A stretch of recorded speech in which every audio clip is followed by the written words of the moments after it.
దిలీప్ వాళ్ళు ఆ రోజు టెస్టులు చేసినప్పుడు పొరపాటు పడి ఉండొచ్చు కదా, టెక్నికల్గా ప్రాబ్లం ఉండుండొచ్చు కదా. ఎంతోమందికి డాక్టర్లు పిల్లలు పుట్టరని చెప్తారు, ఆ తర్వాత ఎంతోమందికి పిల్లలు పుడతారు. మీరు ఆ విధంగా ఎందుకు ఆలోచించరు అని చెప్పి శ్రీకర్ వేదవతిని అడుగుతూ ఉంటాడు. కూడా అదే చెప్తున్నానరా, అనవసరంగా మీ అమ్మ అనుమానిస్తుంది అని చెప్పి ప్రసాదరావు చెప్తూ ఉంటాడు. అనవసరంగా కాదు నాన్న, అన్యాయంగా అనుమానిస్తుంది అని చెప్పి శ్రీకర్ చెప్తూ ఉంటాడు. దిలీప్ ఫ్రెండే అయ్యి ఉండొచ్చు, కానీ వాడు ఇచ్చిన రిపోర్ట్ల మీద ఎలాంటి నమ్మకం లేదు. వాడు ఏదో పొరపాటు పడ్డట్లున్నాడు. పల్లెటూరులో దిలీప్ చెప్పిన రోజే విషయం గురించి చెప్పుండొచ్చు కదా. అనుమానాన్ని ఆ రోజే క్లియర్ చేసేదాన్ని కదా. ఆ రోజు నుంచి అనవసరంగా కూతుర్ని భార్యని అవమానిస్తున్నావు అని శ్రీకర్ వేదవతితో చెప్తూ ఉంటాడు. నువ్వు నమ్మట్లేదేమో, అయితే నమ్ముతున్నాను శ్రీకర్. నువ్వు భార్యను వెనకేసుకురావటానికి ఇంకా ప్రయత్నం చేస్తున్నావు. తల్లి మాట వినకపోతే గుడ్డిగా మోసపోతావరా శ్రీకర్ అని చెప్పి వేదవతి శ్రీకర్ని అంటూ ఉంటుంది.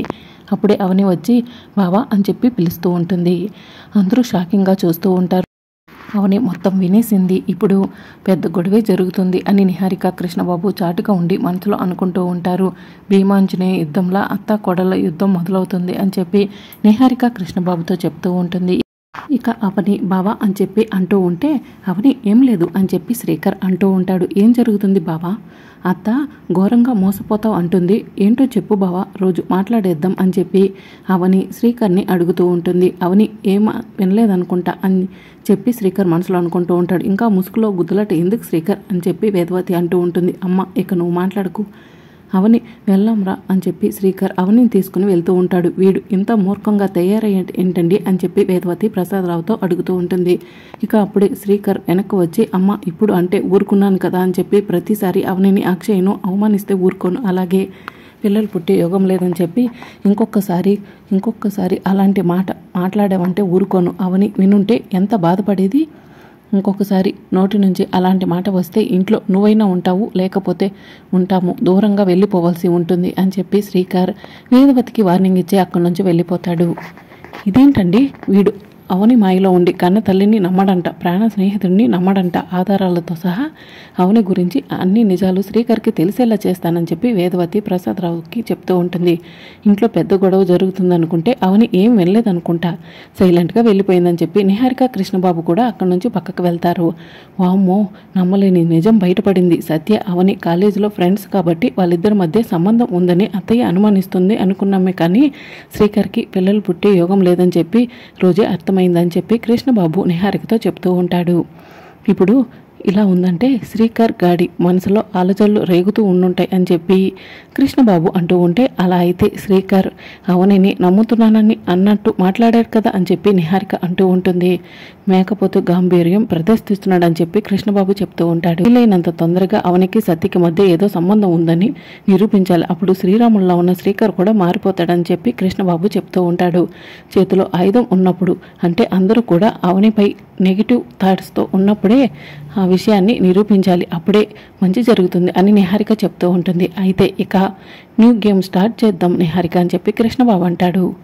ఇంకా శ్రీకర్ రూమ్లోకి వస్తాడు. బావా వెనకే వచ్చినట్టే వచ్చి మళ్ళీ వెనక్కి వెళ్ళావు, ఏమైంది బావా అని చెప్పి అవని అడుగుతూ ఉంటుంది. ఏం లేదు అవని అని చెప్పి శ్రీకర్ చెప్తూ ఉంటాడు. కళ్ళు ఎరుపెక్కాయి అంటే రెండే కారణాలు ఉంటాయి బావా. కంట్లో నలుసైనా పడి ఉండాలి, మనసుకు ఏదో బాధ అయినా కలిగి ఉండాలి.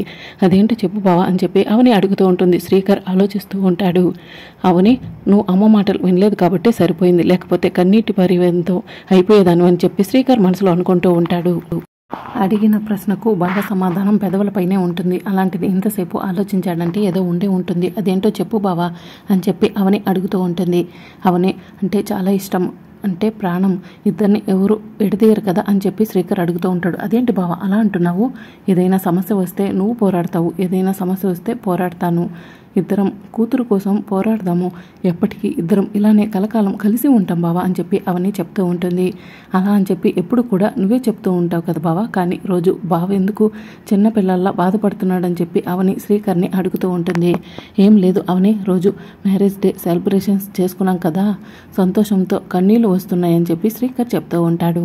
పిచ్చి బావ అని చెప్పి అవని శ్రీకర్ని హగ్ చేసుకుంటుంది. శ్రీకర్ కూడా అవనిని హగ్ చేసుకుని, అవని ఎప్పటికీ నువ్వే భార్యవి, ఇద్దరిని పంచభూతాలు కూడా విడదీయలేవు అని చెప్పి చెప్తూ ఉంటాడు. ఐ లవ్ యూ అని చెప్పి శ్రీకర్ చెప్తూ ఉంటే, ఐ లవ్ యూ బావ అని చెప్పి అవని కూడా శ్రీకర్ని హగ్ చేసుకుంటుంది. ఇక మార్నింగ్ అవుతుంది. శ్రీకర్ ఆఫీస్కి రెడీ అవుతూ ఉంటాడు. అప్పుడు అవని కాఫీ తీసుకుని శ్రీకర్ దగ్గరికి వస్తుంది. శ్రీకర్ కాఫీ తాగుతూ ఉంటాడు. బావా, నిన్న ఫంక్షన్ బాగా జరిగింది కదా అని చెప్పి అవని అడుగుతూ ఉంటుంది. ఇక శ్రీకర్ ఫంక్షన్లో జరిగిందంతా కూడా గుర్తు చేసుకుంటూ ఉంటాడు. బావా, నిన్న ఫంక్షన్ అయినప్పటి నుంచి నువ్వు ఎందుకో డల్గా ఉన్నావు, అందుకే రాత్రంతా నీ గురించి ఆలోచించానని చెప్పి అవని చెప్తూ ఉంటుంది. బావా, ఇద్దరిని విడదీయడానికి ఎవరు ఎన్ని ప్రయత్నాలు చేసినా కూడా ఇద్దరం విడిపోం బావా, ఇలానే ఉంటాం అని అవని చెప్తూ ఉంటుంది. కూడా అదే కోరిక అవని అని చెప్పి శ్రీకర్ హగ్ చేసుకుంటూ ఉంటాడు. సరే అవని, ఆఫీస్కి వెళ్తాను అని చెప్పి శ్రీకర్ చెప్తూ ఉంటాడు. బావా, ఒక సహాయం చేస్తావా అని చెప్పి అవని అడుగుతూ ఉంటుంది. ఏమైనా తీసుకురావాలా అవని అని చెప్పి శ్రీకర్ అడుగుతూ ఉంటాడు. ఇప్పుడు ఎలా అయితే సంతోషంగా ఆఫీస్కి వెళ్తున్నావో అలాగే సంతోషంగా ఇంటికి రావాలి బావా అని చెప్పి అవని చెప్తూ ఉంటుంది. సరే అవని అని చెప్పి శ్రీకర్ ఆఫీస్కి బయలుదేరతాడు. ఇంకా అవని కాఫీ కప్పు తీసుకుందామని టేబుల్ వైపు చూడగానే అక్కడ సత్య ఇచ్చిన గిఫ్ట్ కనిపిస్తుంది. ఇందులో ఏముండుంటుంది అని అవని మనసులో అనుకుని గిఫ్ట్ బాక్స్ని ఓపెన్ చేస్తుంది. ఇదంతా కూడా నిహారిక, కృష్ణబాబు చాటుగా ఉండి చూస్తూ అది సత్య ఇచ్చిన గిఫ్ట్, అందులో ఏముండుంటుందో చూద్దాం అని చెప్పి మనసులో అనుకుంటూ ఉంటారు. ఇక నిహారిక, కృష్ణబాబు ఇద్దరు కూడా అలా చూస్తూ ఉంటారు. అవని గిఫ్ట్ బాక్స్ని ఓపెన్ చేస్తుంది. అందులో లవ్ సింబల్లో కీ చైన్ ఉంటుంది. కీ చైన్ని అవని చూస్తూ కీ చైన్ ఓపెన్ చేస్తుంది. ఆ కీ చైన్లో లవ్ సింబల్లో అవని శ్రీకర్ల ఫోటో ఉంటుంది. అవని ఆ ఫోటోని చూసి సంతోషంతో సత్యకు ఫోన్ చేస్తుంది. నువ్వు ఇచ్చిన గిఫ్ట్ ఇప్పుడే ఓపెన్ చేశాను సత్య, చాలా సంతోషంగా ఉంది అని చెప్పి అవని చెప్తూ ఉంటుంది. నిజంగా గిఫ్ట్ నీకు నచ్చిందా అవని, నీకు నచ్చుతుందో లేదో అని చాలా కంగారు పడ్డాను, ఇప్పుడు చాలా సంతోషంగా ఉంది అని సత్య చెప్తూ ఉంటాడు. ఈ వరల్డ్లో ఇద్దరు ఫ్రెండ్షిప్ చాలా గొప్పది సత్య అని చెప్పి అవని చెప్తూ ఉంటుంది. అవును, గిఫ్ట్ని శ్రీకర్ చూశాడా అని చెప్పి సత్య అడుగుతూ ఉంటాడు. ఆఫీస్కి వెళ్ళాడు, వచ్చిన తర్వాత చూపిస్తాను సత్య అని చెప్పి అవని అంటూ ఉంటుంది. ఓకే అవని, ఉంటాను అని చెప్పి సత్య ఫోన్ కట్ చేస్తాడు. అవని సత్య ఇచ్చిన గిఫ్ట్ని కబోర్డ్లో సేఫ్గా దాచిపెడుతూ ఉంటుంది. నిహారిక, కృష్ణబాబు గిఫ్ట్ వైపు అలానే చూస్తూ ఉంటారు. ఏంటి బంగారం అలా చూస్తున్నావు అని చెప్పి కృష్ణబాబు నిహారికను అడుగుతూ ఉంటాడు. ఇద్దరు కలిసి నాటకాలు ఆడుతున్నారు. ఆ నాటకానికి తెరదింపాలంటే ఆ కీచైన్ని ఎలా వాడుకోవాలో తెలుసు, పద వెళ్దాం అని చెప్పి నిహారిక అంటుంది. భార్య తలుచుకుందంటే చీపురు పుల్లను కూడా మిసైల్లా వాడుకుంటుందని చెప్పి కృష్ణబాబు మనసులో అనుకుంటూ ఉంటాడు. ఇక వేదవతి, ప్రసాదరావు ఇద్దరు కూడా ఒంటరిగా కూర్చొని ఉంటారు. అప్పుడు వేదవతి ఇన్ని రోజులు అవని గురించి తెలిసిన నిజాలన్నీ కూడా మనసులోనే పెట్టుకుని అగ్నిపర్వతం రగిలిపోయినట్టు రగిలిపోతున్నాను ఉన్న బాధని, అవని గురించి ఉన్న అనుమానాలని శ్రీకర్కి విడమర్చి చెప్పాను. కానీ శ్రీకర్ అంత ఈజీగా కొట్టిపడేశాడు ఏంటండి అని చెప్పి వేదవతి ప్రసాదరావుని అడుగుతూ ఉంటుంది. అప్పుడే నిహారిక, కృష్ణబాబు వేదవతి వాళ్ళ దగ్గరకు వచ్చి అమ్మ నీతో కాస్త మాట్లాడాలని చెప్పి అంటూ ఉంటారు. ఏంటో చెప్పు అని చెప్పి ప్రసాదరావు అడుగుతూ ఉంటాడు. రాత్రి శ్రీకర్తో మీరు మాట్లాడిన విషయాలన్నీ కూడా విన్నాము. తమ్ముడికి సంతానం యోగం లేదని అవని సత్య చెడు తిరుగుల గురించి మీరు శ్రీకర్కి చెప్పడం విన్నాము అని చెప్పి కృష్ణబాబు అంటూ ఉంటాడు. గతంలో నిహారిక, లావణ్య వదిన ఎన్నో తప్పులు చేసి ఉంటారు. వాటన్నిటికీ క్షమాపణ తప్పకుండా ఉంటుంది. కానీ క్యారెక్టర్ని పోగొట్టుకోకూడదమ్మా. క్యారెక్టర్ అనేది చాలా ముఖ్యమైంది. అసలు అవని చేసిన తప్పుకు అవనిని నడి రోడ్డు మీద నిలబెడదాం అనిపిస్తుంది. కానీ నేనే వంశ పరువు పోతుందని చెప్పి ఆలోచించాల్సి వస్తుంది అని కృష్ణబాబు చెప్తూ ఉంటాడు. అవును అత్తయ్య గారు, కాగితం కాలిపోయినా తిరిగి తీసుకోవచ్చుకోవచ్చు, కానీ క్యారెక్టర్ అనేది కాలిపోతే తిరిగి తీసుకొచ్చుకోలేము అని చెప్పి నిహారిక చెప్తూ ఉంటుంది. అమ్మ నిహారిక, ఒక్క నిమిషం ఆగమ్మ.